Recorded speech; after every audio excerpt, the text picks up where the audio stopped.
Today we're taking a trip to Flavortown with a recipe that's perfect for summer, homemade plum jam. This isn't your average store-bought stuff. We're making a delicious all-natural jam packed with juicy plums and bursting with flavor. First things first, wash and dry your plums. Then, pit them and cut them into pieces. No need to peel them.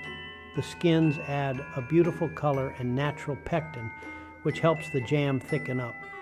In a large bowl, combine your plums with the granulated sugar and lemon juice or citric acid powder. Give it a good stir and let it sit for about 1 hour. This allows the sugar to draw out the juices from the plums, creating a delicious syrup.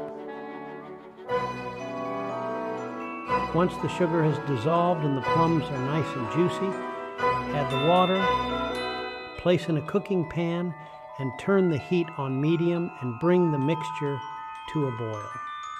Keep an eye on it and stir occasionally to prevent scorching. After it reaches a rolling boil, reduce the heat to low and let the jam simmer for about 45 minutes to an hour. While the jam simmers, add a pinch of salt and the cinnamon.